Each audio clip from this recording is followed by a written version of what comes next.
Hey, what's up, guys? K-Dub back. I'm gonna text her later. Yeah, sorry about that. Yeah, right now I'm gonna be talking about what's going on with the NBA right now. Besides, Kyrie Irving, got traded to the Celtics for Isaiah the big man, and also Jay Crowder. So I mean, hopefully, they did the right thing because again, Isaiah Thomas and a hip injury, that's a very big concern. Hopefully they thought it through and hopefully it goes well with them. But besides all of that, let's talk about what's going on while I was gone. July, I think it was gone longer than that. Actually, no, I'm good.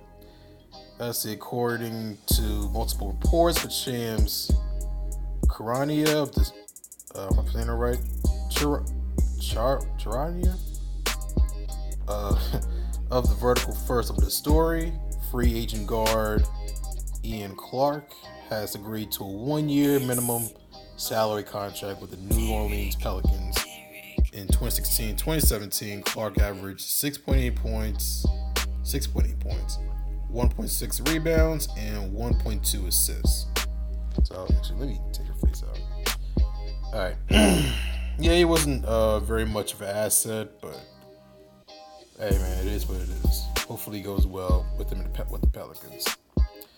And an August 8th update: the the New York Knicks have signed the former number 2 overall pick, Michael Beasley, to a 1-year deal. The team announced Tuesday Beasley, originally drafted by the Miami Heat in 2008, averaged 9.4 points and 3.4 rebounds in 16 minutes per game last season for the Milwaukee Bucks. Yeah, man, this guy, he's been bouncing around from teams to teams, man, for the past couple of years, and it's sad that he's a very good player, man. If he gets his act together. But like I said, man, hopefully it goes good with New York Knicks. Hopefully he gets his shit together. In August 24th, this is a big ass gap. Like 16 days later, boom. All right, Manu Ginobili will be returning to the San Antonio Spurs. The team announced Ginobili who will be entering his 16th season with the team, reportedly signed a 2-year, $5 million deal to return to the team. Sources confirmed to ESPN. Oh, I could have sworn he was going to retire, but I mean, Ginobili, he's definitely one of the biggest assets of the Spurs winning a couple of champions. So I mean, and of course, they're gonna win, a couple more games. They're gonna be going back to the playoffs. Probably gonna be probably gonna meet the Golden State either in the second round or during the Western Conference Finals. I'm pretty sure it's gonna be a second round, so it is what it is. But hopefully Kawhi, stays healthy this time, because last time, when Golden State was beating everybody else, they were struggling, for a minute with the Spurs. But then you got, Zaza, doing some things, with Kawhi, and the Spurs fell off ever since. I mean, yeah, after that, not ever since, but after that game, it was a wrap.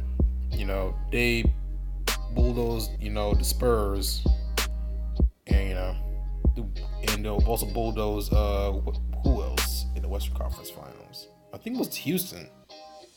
Yeah, I think they bulldozed Houston also in the conference finals, and then went to the as we all know, the finals where they met Cleveland again and beat them this time. So they got 2 chips under their name. So hopefully the Spurs can, beat them this time.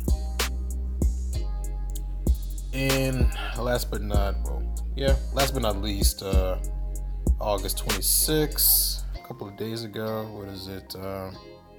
September 8th. Let's see. August 26th. Update. Restricted free agent center Nerlens Noel is re-signing with the Dallas Mavericks. League sources informed ESPN the 23-year-old athletic big man signed the 1 year, $4.1 million offer sheet and will become an unrestricted free agent in the offseason of 2018. Sources tell ESPN. Noel recently switched agents and hired LeBron James' agent, Rich Paul. Or was it Rick Paul? Rich Paul. Of Clutch Sports Group. Yeah, LeBron James' agent. He's a pretty good agent, man. He's been making moves, man. And for Noel, he's been dealing through a lot of things, man. With the injuries and all that stuff, and it wasn't, it's pretty much wasn't, doing pretty hard, 4 years, in the league. But, hopefully he can turn this around and, show his true, potential and his talent that, he truly deserves in the NBA. So I wish him the best. It's kind of weird that this is the last update, August 26th. Yeah, I'm pretty sure there's a lot more than this. We already talked about this. Jay Crowder's mom. Let's see. Cavaliers unveil new home court design. AMP. We'll talk about that in the next video. Actually, we'll talk about it right now. And Cavaliers unveil new home court design.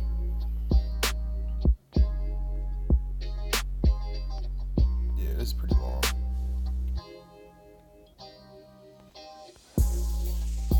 Why ain't I showing the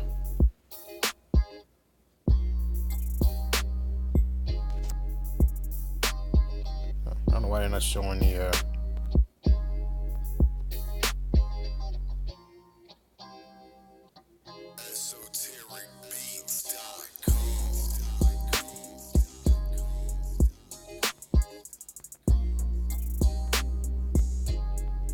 I don't know why they're not showing the oh, it's right here.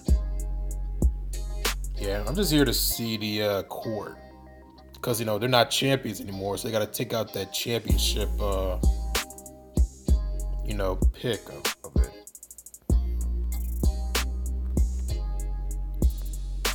Yeah, so it's, just a Cleveland Cavalier, their logo.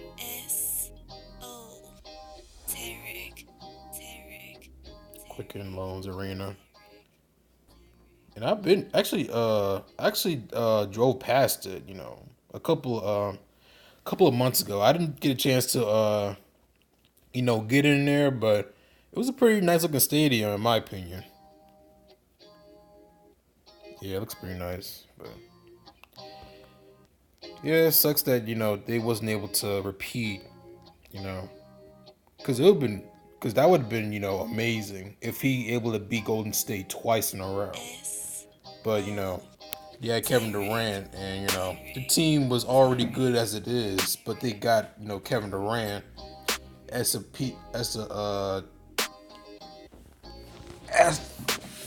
their cherry of the pie. You know what I mean? So it is what it is, and hopefully LeBron can get back on top. Because I'm pretty sure if he stays with Cleveland, he's definitely gonna go back. Excuse me. Definitely go back to the finals. And hopefully Isaiah, balls out like he did, Boston. Helps him, and also Derrick Rose to help him, get the team, back in full function, but with different parts of of the team. So, but yeah, also looking what else to talk about. Mm,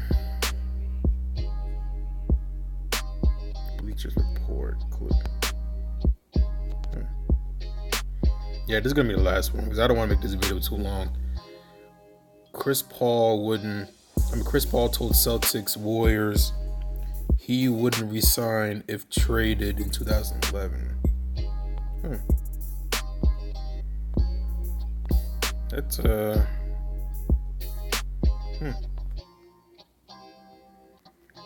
let's read it anyway. See, Joseph Zucker came out yesterday.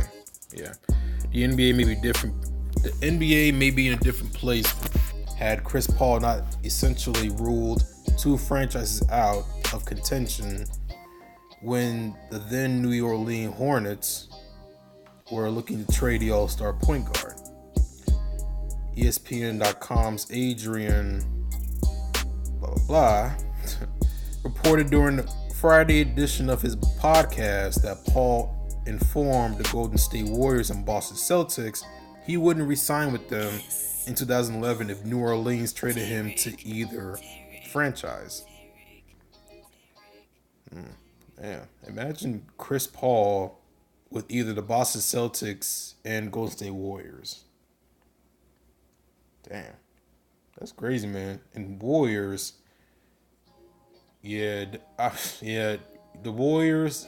I'm saying with right now, with Chris Paul, yeah, he would definitely flourish in my opinion. I'm saying right now, if Chris Paul was with the team right now, the Wizards, if they're with him right now, I'm pretty sure he will flourish, man. Because not only that, he got a great passer. Steph Curry, yeah, he's a shooter, but he wasn't like a passer like that. He's not really. Because, Chris Paul is more of a leader than, Steph Curry. Yeah, Chris Paul is more like a traditional floor leader. He orchestrates the, offense. And, he keeps up, with the pace of the game. He's the boss on the floor. So, and then you got, Boston. Some would say that he would, that team would definitely, be in the conference finals with LeBron. Definitely would lose, but hey, it is what it is. Even with, Kyrie Irving, I'm saying with Kyrie Irving, it doesn't really matter. They would definitely lose to LeBron if he stays with Cleveland. Okay. The NBA famously vetoed the proposed trade sending Paul to the Los Angeles Lakers, and he wound up with the Los Angeles Clippers. Yeah, I need to learn why they vetoed it. I didn't really get fully into that situation. I'm gonna read about this after the video. Turner Sports analyst David Aldridge first reported on the Warriors' interest in 2011. Shortly after Paul's trade to the Clippers was complete, Aldridge noted Paul's unwillingness to pledge his future to Golden State beyond the 2011-12 season ended the team's interest. The Athletics Tim Kawakami, I think it's Kawakami, also reported the Warriors revisited trade talks with the Clippers in 2012 in an effort to acquire Paul, but was unsuccessful. The idea of Paul playing in Golden State is certainly far more interesting than him suiting up for the Celtics, which is true. Kevin Garnett and Paul Pierce would have been in their mid-30s by the time Paul arrived. And that's true again. So it's questionable how much he would have altered the franchise trajectory. Yeah, because I mean, Raj. Yeah, I would definitely, Boston. Yeah, Boston would. Yeah, Boston would. Yeah, actually, let me talk about Boston again and really think this through because I'm thinking right now with Boston because before I was talking about the team if Chris Paul was in the team right now instead of 2011. I mean 2012. Yeah, 2012. Rajon Rondo. He's still kind of doing his thing, but actually not really. I don't think so. But with Chris Paul, him being a floor general as he is, he definitely would have been a great replacement for Rajon Rondo. And I think they would actually beat Miami instead of Dallas. And Boston with Dallas in the finals. Some say I don't know. I feel like Dallas would have still won. Yeah, I feel like Dallas would have still won because they were shooting lights out, man. They were shooting lights out. They were shooting everywhere, threes everywhere. And Dirk doing his thing. Jason Terry, he was doing his thing. Jason Kidd, he was doing this thing also. Actually, was he? Jason Terry was still in the... I think he was still with the Mavs. But yeah, man, they were doing this thing, man. So it's... Oh, and also JJ Barea. Yeah, they're doing this thing, man. So I would think that, it would be close, but Dallas would have came out on top, in my opinion. But even after that, I think questionably they would win next year. After that finals, they would win next year finals. Because, Dallas fell out after that year, so. They basically, because Dallas traded off Tyson Chandler, Jason Kidd, I think to New York. They traded him to New York, so. I forgot who they traded for, but. Yeah, I don't know what was Mark Cuban thinking, but. But yeah. So yeah, the Celtics would have won next year's championship against, beat LeBron, and actually wait, man. Yeah, San Antonio. Yeah, actually, matter of fact, San Antonio. I forgot that San Antonio, actually won 2014, and their team was still, it was still their team. Their team was always been good, so. Yeah, I feel like the Spurs would have won. So basically, the Boston would have been 0-2. They would lose 2 finals. And plus I think it wouldn't work out with Chris Paul in Boston anyways. So yeah, I don't think it would work out anyway because they would lose a lot of finals.